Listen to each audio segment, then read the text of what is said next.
El caso de maltrato de menores ocurrido en la sala de cuna de Quilicura abre el debate en torno a la educación que reciben los niños en los centros de enseñanza y también a la inversión estatal en este tipo de recintos. Son parte de los temas que se abren en la conversación a raíz de este caso. Bueno, queremos conversar sobre todo esto y nos acompaña la directora de la Escuela de Educación Parvularia de la Universidad Mayor, Soledad Campo, a quien le damos la bienvenida por estar junto a nosotros. ¿Cómo está? Hola, buenas tardes. A ver, yo creo que la gran pregunta, y que la han hecho, lo más probable es cómo se busca un jardín infantil, pero más que eso, yo como padre, ¿en qué debo estar alerta al momento de buscar un jardín infantil para los niños? ¿O qué cosas me deben alertar? Mira, es una pregunta que hace mucha gente. La verdad que los papás no están preparados, sobre todo cuando son primerizos, para buscar un jardín infantil. Saben que es un lugar donde hay niños, donde hay educadoras. Yo creo que lo más importante es conocer el lugar, conocer el recinto, saber si el jardín está empadronado. ¿Qué quiere decir eso? Que tenga los permisos y cumpla con las normativas de la Junta Nacional de Jardines Infantiles. Ellos proponen una serie de normativas para los jardines infantiles, pero no basta. No basta con la normativa. Yo creo que la persona, el papá, la mamá, tienen que ir al jardín, conocer a las educadoras, conversar con ellas, asegurarse que la educadora de párvulo, la directora de jardín sea una educadora de párvulo, asegurarse que en la sala va a haber una educadora de párvulo, porque muchas veces hemos visto que las directoras o no son educadoras de párvulo, por lo tanto, ¿cómo maneja aspectos que tienen que ver con la infancia? Si hay un especialista que tiene que saber sobre lo que está haciendo ahí. ¿Cómo una directora va a estar además a cargo, por ejemplo, de un nivel educativo? Si está a cargo del nivel educativo, no está en la sala, está con los técnicos, los niños, y estamos hablando de un jardín infantil que es una institución educativa. Ahora, por lo mismo, por ejemplo, llamaba la atención de este caso, terrible por lo demás, de que habían papás que señalaban que de repente no los dejaban pasar al jardín, que dejaron a los niños, pero como que le impedían de repente entrar al jardín. Pongo esto como ejemplo, independiente si es que esa afirmación es cierta o no, de que de repente puedan ocurrir ciertos hechos que puedan alertar a los padres para decir, a ver, a lo mejor la cosa no anda muy bien. ¿Qué cosas sí o sí se tienen que dar en un jardín infantil?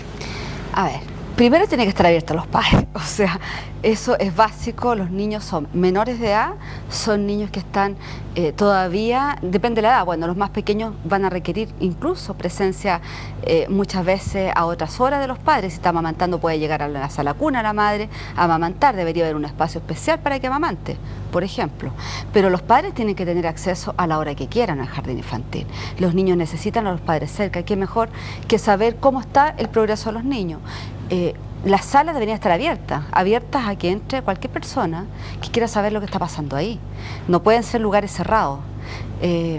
Por otro lado, las madres y padres deberían preguntar qué hacen los niños, qué tipo de actividades educativas hacen, cómo es la alimentación que reciben los niños, etc. Todos estos aspectos son fundamentales. No basta dejar al niño en la puerta, está claro. Y yo creo que más hay, yo te decía que había normativa, pero la normativa no te asegura el hecho de que un jardín, que los niños estén bien cuidados, que el jardín esté funcionando como todos esperaríamos socialmente que funcione un jardín infantil. Está claro que aquí hay una cuestión que tiene que ver con las personas. Yo necesito saber quién es el que está atendiendo a mi hijo, qué título tiene. Se ha encontrado jardines infantiles privados que tienen personas vestidas con uniforme verde, pero que no son educadoras de párvulo. Eso está... Eso se ha visto ya.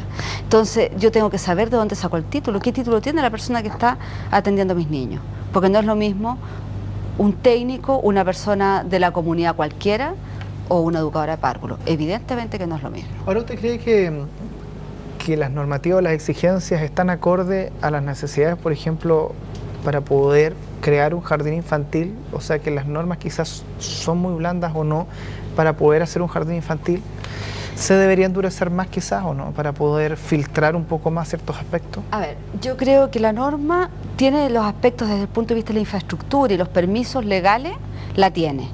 O sea, no hay, creo que la Junta Nacional de Jardines Infantiles tiene una guía de empadronamiento y esa guía tiene todos los aspectos del punto de vista del metraje, etcétera. A lo mejor siempre hay que actualizar porque hoy día hay interruptores que se pueden poner a lo mejor más bajo y pueden estar a la altura de los niños y que cortan la energía en todo el jardín si el niño lo toca, y si no está en la normativa no se puede poner. O sea, yo creo que las normativas hay que irlas actualizando de acuerdo a lo que hoy día hay para velar por la seguridad de los niños.